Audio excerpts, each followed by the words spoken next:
প্রথমে আপনারা ভিডিওটি দেখুন, তারপর বলছি। নমস্কার, আমি আইনজীবী প্রতিভা, মালদার ভূমিকন্যা। তো এই যে অনন্ত মহারাজ, কোচবিহারের এই যে পাগলটা, দেখুন, গালি তো সবাই জানে, আমি আপনি প্রত্যেকে গালি জানেন। আজকালকার দিনে আমরা যে আমাদের জেনারেশনে সবাই আমরা গালি জানি, কিন্তু গালি তো আর সবসময় সব জায়গায় দেওয়া যায় না। আমাদের ভদ্রতার খাতিরে আমরা দিই না, সবাইকে গালি দিতে পারি না, চাইলেও গালি দিতে পারি না। কিন্তু এই বলদা পাঠাটাকে কি করা উচিত? তো বলদ, রাম পাঠা, পাঠা বলে পাঠাও তো একটা নিরীহ প্রাণী। পাঠাটাকেও গালি দেওয়া হবে যদি একে বলি। মানে এত অসভ্য পার্সন কেউ হয়? এত অসভ্য!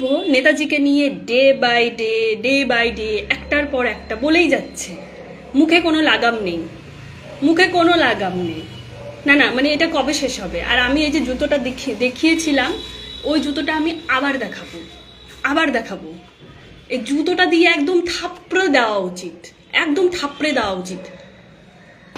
নেতাজিকে নিয়ে মানে আদৌ যোগ্যতা আছে আপনাদের? হ্যাঁ, নেতাজিকে নিয়ে যে এই যে কয়েকটা মাথার মধ্যে কি সব ভাষা বলে, ভাষাও আমি বুঝি না।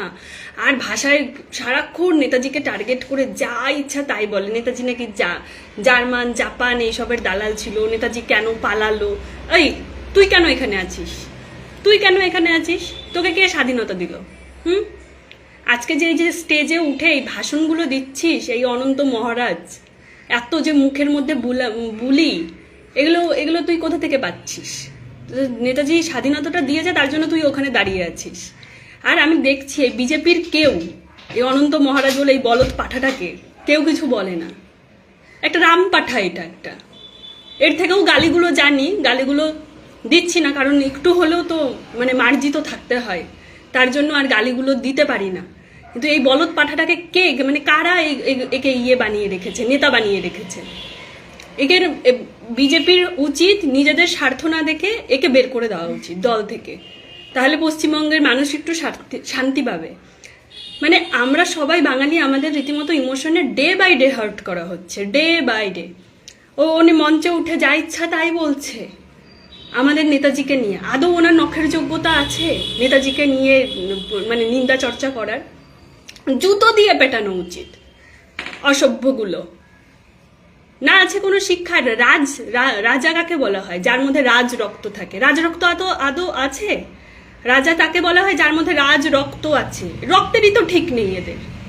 নেতাজিকে নিয়ে আবার চর্চা করতে এসে নিজেদের রক্তের ঠিক নেই অসভ্যগুলো। আবার এমন কি সব মানে ল্যাঙ্গুয়েজে রোস্ট করে, যে ল্যাঙ্গুয়েজও আমরা বুঝতে পারি না। কি মুই আলাং খালাং এইসব কি, মানে আমি বুঝি না এগুলো কি ভাষা। এই মুই আলাং ফেলাং এইসব ভাষায় নেতাজিকে নিয়ে বলে। আরে বাবা, আমাদের বাঙালিকে তুমি হার্ট করছো, আগে আমাদের ভাষাতে বলতে শেখো, তারপর তুমি নেতাজিকে বলবে। এত সাহস হয় কি করে? হ্যাঁ, পশ্চিমবাংলায় থাকো আর পশ্চিমবাংলার খাও, আর বাঙালিদের ইমোশনকে তুমি হার্ট করবা? হ্যাঁ, কে তোমাকে এত সাহস দেয়? বলদা পাঠা, জানোয়ার, একদম ফালতু। এর থেকেও মুখের ভাষা জানি, সেগুলো বলতে পারি না, কারণ মা বাবা তো একটু হলেও ভালো শিক্ষা দিয়েছে না, আপনার মতো অসভ্য শিক্ষা দেয়নি। রক্তই খারাপ। নেতাজিকে নিয়ে বলতে এসছে, আদৌ যোগ্যতা আছে? কোন পাস সেটাই তো জানি না, মনে হয় 8 পাসও না। এইগুলোকে হচ্ছে এমএলএ এমপি বানিয়ে রেখে দেয়, যারা কিছু জানেই না, এইগুলোকে এমএলএ এমপি বানিয়ে রেখে দেয়। আর এই এমএলএ এমপি গুলো আমাদেরকে হার্ট করে, নেতাজিকে নিয়ে উল্টোপাল্টা বলে। স্টেজে উঠে মাইক একটা ধরতে জানলেই হয়, মানে মাইক একটা ধরতে জানলেই ফ্রিডম অফ স্পিচ আছে, জন্য আমি যা ইচ্ছা তাই বলতে থাকবো। নেতাজি জার্মান, জাপান, ব্রিটিশদের দালাল। তুই কিসের দালাল? তুই কেন এসছিস এখানে? বাংলাদেশি একটা বদ, অসভ্য, রক্তই খারাপ এদের। তুই এখানে কিসের জন্য এসছিস? তুই যে আজকে যে ভাষণগুলো, এই যে স্টেজে উঠে ভাষণগুলো দিস এরকম করে, কি মুই আলাং নেতাজি দালালং না কি যেন ছিল, তো ওই দালালং ফালালং বলার জন্য না, এই যে তুই যে এখানে দাঁড়িয়ে বলিস, এইগুলোর জন্য নেতাজি তোকে স্বাধীনতাটা দিয়েছে, তাই আজকে তুই বলতে পারছিস। জানোয়ার কোথাকার, বদ একটা। রাম পাঠা, পাঠাকে বললেও মানে পাঠা একটা নিরীহ প্রাণী। এখন আমার মনে হয় পাঠা একটা নিরীহ প্রাণী, ফালতু। আর আমি বুঝতে পারি না যে আমাদের যিনি শাসক আছেন, শাসক কেন কিছু বলছে না, সরকার কেন চুপ? নেতাজিকে নিয়ে এত নোংরামি করা হচ্ছে, সরকার কেন চুপ? আমরা 23শে জানুয়ারি ছোটবেলা থেকে মা বাবা শিখিয়েছে যে ফ্ল্যাগ হোস্টিং হয় স্কুলে, আমরা ফুল নিয়ে যেতাম। এত নেতাজিকে আমরা রেসপেক্ট করি ছোটবেলা থেকে, মা বাবা আমাদের মধ্যে সেটা শিখিয়েছে। নেতাজি আমাদের ফ্রিডম ফাইটার।